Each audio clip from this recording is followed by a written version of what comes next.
За татуулсан байхгүй.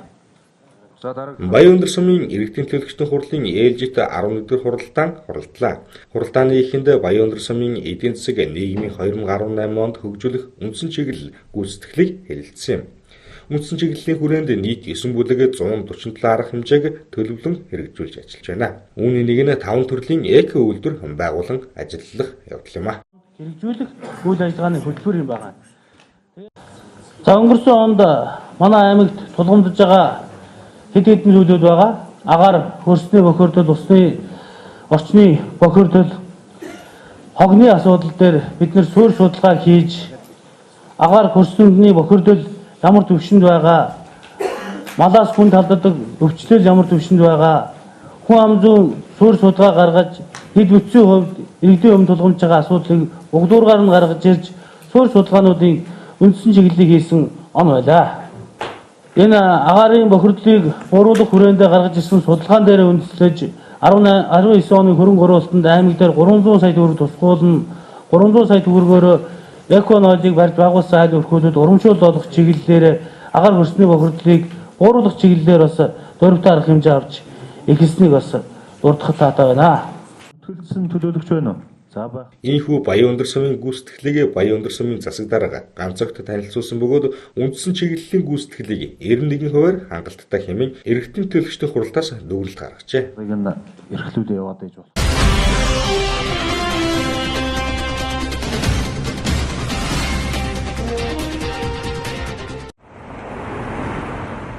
2017 онд нийгмийн даатгалын сангаас олгох тэтгэвэр тэтгэмжийн тухай хуульд өөрчлөлт оруулах тухай хууль болон малчин хуваарь хөдөлмөр эрхлэгчдийн тэтгэврийн даатгалын шимтгэлийг нөхөн төлөвлөх тухай хууль батлагдсан.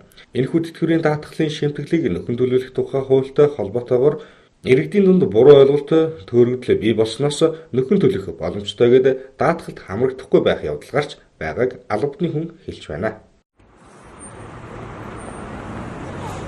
Тэгэхээр нөгөө сайн дурын даатгуулагч маань өөрсдөө болохоор өөрөө сайн дурын үндсэн дээр манад гэрээгээ байгуулж сайн дурын даатгалд хамрах тустай байдаг. Манай одоо иргэдийн хувьд дийлэнхтэй сайн дурын даатгал нэлээд аюул сайн байгаа.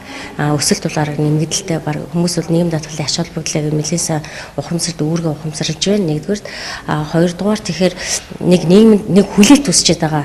Бас нэг юм ажиглагдаад байгаа. Тэр маань юу вэ гэхээр хуваарь хөдөлмөр эрхлэгч болон малчин иргэд маань нийгмийн даатгалд шимтгэлд хамрагдана гэдэг одоо нөхөж төлнө гэсэн ойлголтоор нөхөө төлж хэмчин гэсэн хүлээлттэй тэр үед нь бүүнээр төлчихсэн хүлээлттэй. Энэ хууль маань малчин хуваарь хөдөлмөр эрхлэгчдийг нөхөн төлөх даатгалын хууль маань 2019 оны 1 сарын 1-ээс эхэлж мөрдөгдөхөөр хуульчлагдсан байгаа. Тэгэхээр тэр хуулийн өөрчлөлт маань 1995 оноос 2016 оны 12 сарын 31 хооронд хугацааг хамруулах хэрэгтэй. Тэгэхээр иргэд маань болохоор нөхөө төлчих хэмжээ ингээ 2017 оныгээ орхиод 2018 оныгээ нэг за нөхөн төлөх хэмжээндээ хамаагүй гэсэн тийм буруу ташаа ойлголтоос болоод өөрсдөө хохироод байна л да. Тэгэхээр болж өгвөл одоо энэ нэг хуулийн хугацаа нэг өөрсдөө хохирох үүднээс сайн дургаан даатгалыг энэ ондоо багтаагатыг гэрээгээ байгуулад их одоо энэ онд дуусгаас өмнө одоо бүгдээр ингээ хамрагдахгүй бас нэг хоцорж өөрсдөө бас хохирох бас нэг асуудал үүсэж байна тийм. Нэг тийм нөхцөл болцоо байгаад байгаа. Хуулийн дээр ингээд юм шалгуураад байгаа л да. Одоо малчин гэж жухам ямар хүнээ хэлэх вэ?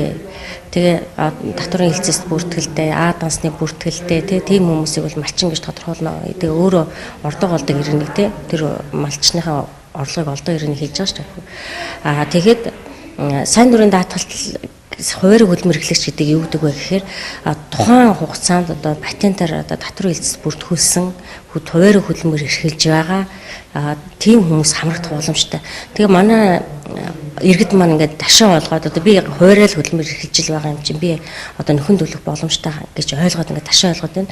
Энэ мэдээллийг бол тулгаж үзээд яг тэр болгон бүх хүмүүс бол хамрагдаж тэрэнд бол яг патент төлсөн яг чухам сайн дурын даатгал төлөх хуваарь хөдөлмөр эрхлэгч чухам ямар хүмүүс тэр нэг патент төлсөн тий тэр юм одоо төлөвч үгүй юу тэр хүмүүст л хамааралтай гэж ойлгож байна. Тэгэхээр би болохоор ингээл хуваарь одоо нэг аж ахуйн нэгж биш ч гэсэндээ энэ хуваарь ингээд бизнес эрхлээд байгаа хүмүүс өөрсдөө даатгалыг хийхгүй ингээд орхигдуулсан эсвэл патент төлөхгүй ингээд орхигдуулсан хүмүүс өөрсдөө хуваарь бизнес эрхлэх өөрийнхөө орлогыг тодорхойлдог хүмүүс байгаад байгаа байхгүй.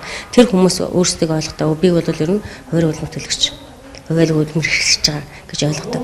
Тэгэхээр яг хуулийнхаа яг нөгөө нотлох баримтан дээр суурилдаг ямар нэгэн баримт маань өөрөө энийг нотолж ич энэ хүн малчин хувиар хөдөлмөр эрхлэгч чигээр нотлох баримт нь болохоор одоо татварт одоо патент өгсөн байх шүү дээ.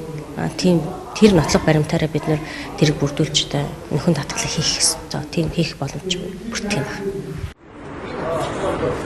Үнэн нийгмийн даатгал нь тэтгэврийн даатгал, тэтгэмжийн даатгал, ажил үйлдэлийн даатгал, эрүүл мэндийн даатгал, үйлдвэрлэлийн осол мэргэжлээс шалтгааллах өвчний даатгал гэсэн төрөлтэй байдаг байна. Албан журмын даатгуулагч эдгээр даатгалд бүгдд хамрагдсан бол сайн дурын даатгуулагч тэтгэврийн тэтгэмжийн үйлдвэрлэлийн осол мэргэжлээс шалтгаалсан даатгалуудад хамрагддаг байна.